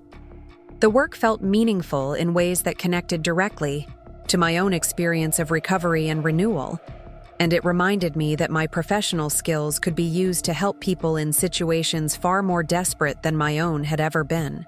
The conversations I had with shelter residents highlighted how fortunate I had been to have financial independence and professional credentials that made it possible for me to leave my marriage and rebuild my life relatively quickly. Many of the women I worked with faced years of struggle to achieve basic economic security, and their courage and determination inspired me to appreciate the opportunities and resources that I sometimes took for granted. As the year drew to a close, I felt a sense of cautious optimism about my future that would have seemed impossible during the darkest moments of Jessica's fake compliance review and David's betrayal. I had not only survived a systematic attempt to destroy my career and undermine my sense of reality, but I had emerged stronger and more confident than I had been before the crisis began. The experience had taught me valuable lessons about trust, manipulation, and resilience that would serve me well in both my personal and professional life. Part 10. The new year brought unexpected opportunities for growth and recognition that exceeded anything I had imagined during the difficult months of the previous autumn. The Phoenix Regional Medical Center project had attracted attention from other healthcare organizations throughout Arizona, and I found myself fielding inquiries from potential clients who had heard about my innovative approach to financial restructuring and strategic planning. Mr. Morrison suggested that I consider developing a specialized practice area focusing on healthcare financial consulting. Recognizing that my success with Phoenix Regional demonstrated both market demand and my particular expertise in this complex sector, the prospect of building something entirely my own within the firm felt exciting and empowering, representing the kind of professional autonomy and recognition that I had always aspired to achieve. More personally significant was the progress I had made in rebuilding my sense of trust and confidence in my own judgment. The counseling I had been receiving continued to help me understand the psychological dynamics of manipulation and control. But more importantly, it was teaching me to recognize and value my own thoughts and feelings, rather than constantly seeking external validation or approval. This internal work manifested in practical ways throughout my daily life. I was making decisions more quickly and confidently, from simple choices about what to eat for lunch to complex professional judgments about client strategies and recommendations. The constant second-guessing and self-doubt that had characterized the latter part of my marriage were gradually being replaced by a clearer sense of my own competence and worth. The legal proceedings related to Jessica's fraud and Hartwell's corporate espionage continued to move forward, with several executives from David's former company facing serious criminal charges and substantial financial penalties. While David himself had avoided prosecution through his cooperation with authorities, the professional and personal consequences of his involvement were becoming increasingly apparent as news of the scandal spread throughout Phoenix's business community. I learned through mutual acquaintances that David and Jessica's relationship had not survived the stress and scrutiny of the investigation. Apparently, Jessica blamed David for providing inadequate support and protection during her legal troubles, while David resented being associated with her more serious criminal activities. The collapse of their partnership felt like poetic justice, though I found that I had little emotional investment in their personal difficulties by this point in my recovery. More meaningful was the recognition I received from industry organizations and professional associations for my role in exposing the corporate espionage scheme and my advocacy for stronger ethical standards within the financial consulting sector. Several groups invited me to speak at conferences and workshops about recognizing and preventing workplace manipulation and fraud, opportunities that allowed me to transform my painful experience into something that could help protect other professionals from similar victimization. These speaking engagements also connected me with a broader network of professionals who had faced various forms of workplace harassment and discrimination.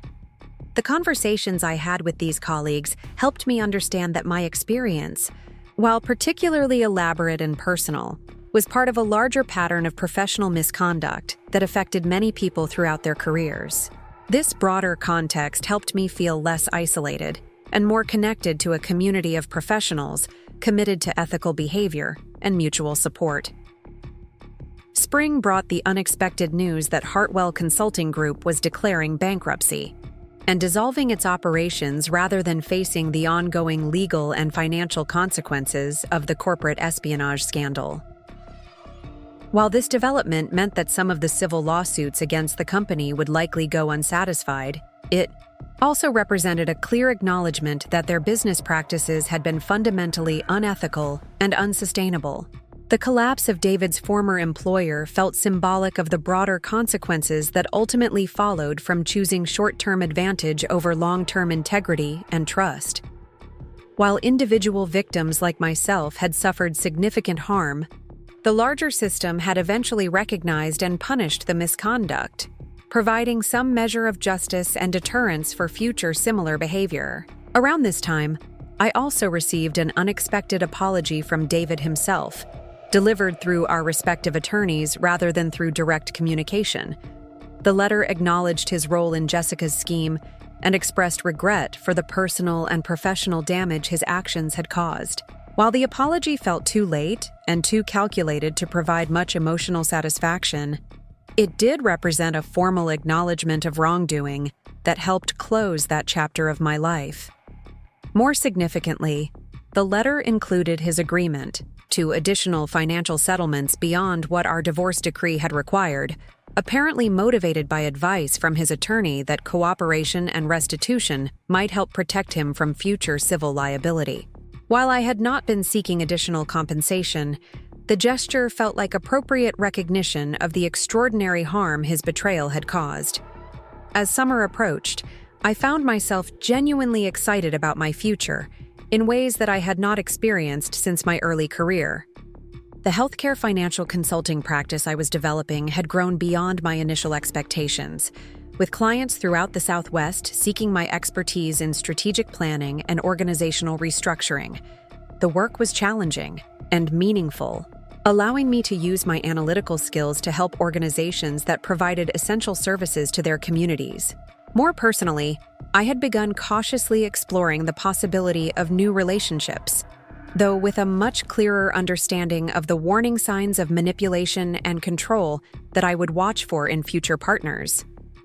The counseling I had received had helped me recognize that David's behavior toward me had been problematic long before the corporate espionage scheme, and that I needed to develop better skills for identifying and addressing early signs of emotional abuse or exploitation. The support group of women who had been similarly victimized continued to meet monthly, though our conversations had evolved from processing trauma to celebrating recovery and growth. Several members had achieved significant professional and personal milestones, and we had all developed stronger networks of authentic relationships based on mutual respect rather than manipulation or hidden agendas. Looking back on the events that had begun with Jessica's fake compliance review, I could recognize that while the experience had been devastating at the time, it had ultimately led to positive changes in my life that might not have occurred otherwise. I had developed greater self-awareness, stronger professional skills, and clearer boundaries about what I would and would not accept in my relationships with others. The confidence I felt as I prepared for the next phase of my career and personal life was different from the optimism I had felt during my marriage to David. The Phoenix summer heat shimmered off the asphalt as I walked across the parking lot, toward the gleaming glass entrance of Mercy General Hospital, my briefcase containing the final presentation materials for what would become the largest healthcare consulting contract in Morrison & Associates history. 18 months had passed since Jessica Chen had walked into my office with her fabricated violations and clipboard full of lies, and the woman crossing this parking lot bore little resemblance to the anxious, self-doubting person who had once questioned her own professional competence based on the manipulations of strangers and supposed loved ones. The morning sun cast long shadows that reminded me of that first day when I had sat reviewing Jessica's fraudulent compliance reports, my wedding ring catching the fluorescent light as I struggled to understand how my carefully constructed world was crumbling around me. Today, my hands were bare of wedding rings, but they carried documents that represented months of meticulous analysis and strategic planning that would revolutionize how Mercy General managed their financial operations and patient care funding. As I entered the hospital's executive conference room, I was greeted by familiar faces that had become more than clients over the past year. Dr. Patricia Williams, the chief medical officer, smiled warmly as she gestured toward my usual seat at the head of the presentation table. Board Chairman Robert Martinez stood to shake my hand, his expression conveying the kind of professional respect that had once seemed impossible when Jessica was systematically destroying my reputation with fabricated documentation and false accusations. The presentation I was about to deliver represented the culmination of 15 months of intensive work with Mercy General's leadership team, analyzing every aspect of their financial structure and developing comprehensive recommendations for optimizing their operations while improving patient outcomes. The project had required me to master new areas of healthcare economics and regulatory compliance, stretching my analytical capabilities in ways that reminded me why I had fallen in love with financial consulting in the first place. What made this moment particularly meaningful was the recognition that my expertise was being valued, not because I had fought to prove my worth against false accusations, but because my actual work spoke for itself in ways that no amount of manipulation or deception could undermine. The confidence I felt as I opened my laptop and prepared to begin the presentation was grounded in genuine competence and achievement, rather than the desperate need for external validation that had characterized too much of my marriage to David. The presentation itself flowed smoothly, with board members asking sophisticated questions that demonstrated their understanding of the complex financial modeling I had developed for their organization. My recommendations included restructuring their debt portfolio to reduce interest expenses by nearly $2 million annually, implementing new billing procedures that would improve cash flow by 30%, and establishing reserve funds that would allow them to weather future economic uncertainties without compromising patient care. More innovative was my proposal for a community investment program that would use Mercy General's improved financial position to fund preventive care initiatives in underserved neighborhoods, creating a sustainable model for addressing health disparities while building long-term community partnerships. The program represented exactly the kind of strategic thinking that went beyond traditional financial analysis to consider broader social and economic impacts. When I finished presenting the financial projections and implementation timeline, the room fell silent for several moments as board members absorbed the scope and implications of what I was proposing. Dr. Williams was the first to speak, noting that my analysis had identified opportunities for improvement that their previous consultants had completely missed despite years of engagement with the organization. She specifically commended my ability to understand both the financial and clinical aspects of their operations, recognizing that effective healthcare consulting required expertise in both areas. Chairman Martinez echoed her praise, adding that my recommendations would position Mercy General as a leader in sustainable healthcare financing throughout the Southwest region. He mentioned that several other hospital systems had already inquired about my availability for similar consulting engagements, based on the preliminary results they had observed from our work together. The professional recognition felt particularly satisfying because it was based entirely on merit and results rather than politics or personal relationships.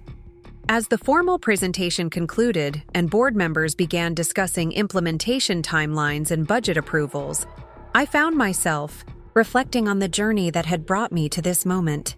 The woman who had once questioned her own competence because of Jessica's fabricated violations would never have had the confidence to propose such ambitious and innovative solutions to complex organizational challenges. The personal growth that had emerged from surviving betrayal and manipulation had somehow enhanced my professional capabilities in ways I was still discovering. After the meeting ended and contracts were signed for the next phase of our engagement, Dr. Williams invited me to join her for coffee in the hospital's executive dining room. As we sat overlooking the sprawling medical campus that Mercy General had built to serve Phoenix's growing population, She shared her own story of overcoming gender discrimination and professional sabotage during her rise through the ranks of academic medicine. Her experiences resonated deeply with my own, particularly her description of male colleagues who had attempted to undermine her research and clinical work through subtle campaigns of questioning and criticism designed to erode her confidence and credibility. Like me, she had eventually recognized that these attacks were not based on legitimate concerns about her performance, but on fear of her success and independence. The realization had been painful, but ultimately liberating, allowing her to focus on excellence rather than constantly defending against unfounded criticism. Our conversation reinforced my growing understanding that the manipulation and betrayal I had experienced with David and Jessica were part of broader patterns of behavior that affected many successful women throughout their careers. The tactics might vary from workplace harassment to intimate partner manipulation, but the underlying dynamic remained consistent. People who felt threatened by women's competence and independence would use whatever tools were available to undermine their target's confidence and achievements. This recognition had led me to expand my speaking engagements and professional development work beyond financial consulting to include advocacy for women facing various forms of workplace discrimination and personal manipulation. The transformation of my painful experience into something that could help protect and empower other women felt like the most meaningful outcome of everything I had endured. As summer progressed into autumn, I received an invitation that represented both professional recognition and personal healing in ways I had not anticipated. The Arizona Society of Financial Analysts asked me to deliver the keynote address at their annual conference, speaking about ethics in consulting and the importance of maintaining professional integrity even when faced with pressure to compromise standards or manipulate clients for competitive advantage. The irony of being asked to speak about professional ethics, given that I had been victimized by such a massive breach of those very standards, was not lost on me. But the invitation also represented acknowledgement that my experience and recovery had provided me with unique insights that could benefit other professionals facing similar challenges. The opportunity to transform my victimization into a platform for positive change felt like the ultimate vindication of my decision to fight back against the deception and manipulation I had faced. Preparing for the keynote address required me to articulate lessons I had learned not just about recognizing and preventing fraud, but about maintaining confidence and competence in the face of systematic attempts to undermine both. The speech I developed focused on the importance of trusting professional instincts, seeking independent verification of criticism, and building support networks that could provide objective perspective when personal relationships became sources of confusion or manipulation. The response to my presentation exceeded anything I had expected, with dozens of attendees approaching me afterward to share their own stories of professional sabotage and personal betrayal. Many mentioned that my description of gradual manipulation and erosion of confidence had helped them recognize similar patterns in their own experiences, validating feelings and perceptions they had been encouraged to dismiss or ignore. More significantly, several women in the audience mentioned that my emphasis on rebuilding confidence through genuine achievement, rather than external validation, had inspired them to pursue opportunities they had been avoiding due to self-doubt. The recognition that my story could serve as a source of empowerment rather than just a cautionary tale felt profoundly meaningful and suggested new directions for my professional development beyond traditional financial consulting. The success of the keynote led to additional speaking opportunities throughout the region, with professional organizations, universities, and corporate training programs inviting me to address topics ranging from fraud prevention to leadership development for women in finance. Each engagement provided opportunities to refine my message and connect with new audiences who could benefit from understanding the dynamics of manipulation and the process of recovery. Winter brought the resolution of the final legal proceedings related to Jessica's fraud and Hartwell's corporate espionage activities. Several former Hartwell executives received significant prison sentences and financial penalties, while the company's dissolution was finalized with remaining assets distributed. among the numerous victims of their schemes. While no amount of legal accountability could fully compensate for the personal and professional damage that had been inflicted, the outcome provided a sense of closure and justice that helped me complete my own healing process. David's situation remained more ambiguous, as his cooperation with authorities had protected him from criminal prosecution, while leaving him vulnerable to ongoing civil lawsuits and professional sanctions. According to mutual acquaintances, he had struggled to rebuild his career after Hartwell's collapse, with his involvement in the corporate espionage scandal making him unemployable at most reputable consulting firms. The consequences felt proportionate to his actions, though I found that I had little emotional investment in his difficulties by that point in my recovery. More important was the recognition that my own life had not just recovered from the crisis, but had evolved in directions that exceeded my previous aspirations and expectations. The healthcare consulting practice I had developed was generating revenue that exceeded my previous salary while providing the kind of professional autonomy and recognition I had always desired. The speaking and training work was opening new avenues for impact and influence that connected my analytical skills with broader social and professional concerns. As the anniversary of Jessica's first appearance in my office approached, I found myself planning a different kind of commemoration than I might have expected. Rather than marking the date as a reminder of betrayal and manipulation, I decided to use it as an opportunity to celebrate the growth and achievement that had emerged from surviving those challenges. The woman I had become through that experience was stronger, wiser, and more confident than the person who had once questioned her own competence based on fabricated violations and false accusations. The celebration I planned was simple but meaningful. A dinner with the support group of women who had helped me navigate the aftermath of my experience with David and Jessica. Over the months, our group had evolved from a collection of victims, processing trauma, to a network of successful professionals supporting each other's continued growth and achievement. Several members had achieved significant career milestones. Others had rebuilt personal relationships based on genuine trust and respect. And all of us had developed clearer understanding of our own worth and capabilities.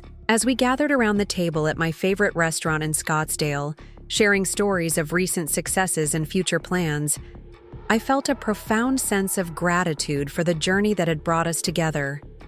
None of us would have chosen to experience the betrayal and manipulation that had initially connected us, but all of us recognized that we had emerged from those experiences as more authentic and empowered versions of ourselves. The conversation that evening ranged from professional achievements to personal relationships, with each woman sharing insights about how she had learned to trust her own judgment and maintain healthy boundaries in all aspects of her life. The wisdom that had emerged from our collective experience felt valuable, not just for our own continued growth, but for other women who might face similar challenges in the future. As the evening concluded and we prepared to go our separate ways, I realized that the true victory over David and Jessica's manipulation was not just my professional success or their legal accountability, but the community and strength that had emerged from refusing to be isolated or diminished by their actions. The support network we had built represented everything that healthy relationships should be: mutual respect, genuine concern for each other's well-being, and celebration of each other's achievements without competition or hidden agendas. Driving home through the familiar streets of Phoenix, I reflected on how dramatically my understanding of success and happiness had evolved over the past 2 years. The life I was building as a single professional woman bore little resemblance to the future I had envisioned during my marriage to David, but it was infinitely more authentic and satisfying than anything I had experienced before. The confidence I felt was grounded in genuine achievement and self-knowledge, rather than the approval of others or the maintenance of comfortable illusions. The house I returned to that night was the same one David and I had shared during our marriage, but I had transformed it into a space that reflected my actual preferences and values, rather than compromises designed to maintain domestic harmony. The home office where I now worked on consulting projects and prepared speaking presentations occupied the room that had once been designated for the children we had planned to have together. The transformation felt symbolic of broader changes in how I understood my own identity and aspirations.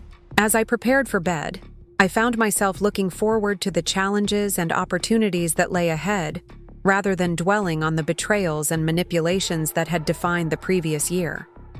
The work I was doing with healthcare organizations was making a tangible difference in how they served their communities, while the speaking and training programs were helping other women recognize and resist the kinds of manipulation I had experienced. Most importantly, I had learned to value my own thoughts and feelings as legitimate and trustworthy, rather than constantly seeking external validation or approval. The experience of surviving systematic attempts to undermine my confidence and competence had ultimately strengthened both in ways that would serve me throughout whatever challenges and opportunities the future might bring. The last thought I had before falling asleep was a recognition that sometimes the most profound betrayals can become unexpected gifts if we have the courage to learn from them rather than simply being destroyed by them. David and Jessica had intended to diminish and defeat me, but their actions had ultimately led to discoveries about my own strength and capabilities that I might never have made otherwise. The woman I had become through surviving their manipulation was infinitely more confident, competent, and authentic than the person I had been before they entered my life. In the quiet darkness of my bedroom, I felt a deep sense of peace and gratitude for the journey that had brought me to this moment. Tomorrow would bring new projects, new challenges, and new opportunities to use everything I had learned about resilience, integrity, and the importance of trusting my own voice. The future stretched ahead with possibilities that were limited only by my own ambition and imagination, unencumbered by the need to please people who had never valued my authentic self. The story that had begun with fabricated violations and systematic manipulation had evolved into one of genuine achievement and hard-won wisdom. The ending was not just happy, but empowering, providing hope and inspiration for anyone who might face similar betrayals or challenges in their own professional and personal lives. Sometimes the best revenge is not fighting back against those who harm us, but building something so meaningful and successful that their attempts to diminish us become irrelevant footnotes in our larger story of growth and triumph. Up next, you've got 2 more standout stories right on your screen. If this one hit the mark, you won't want to pass these up. Just click and check them out.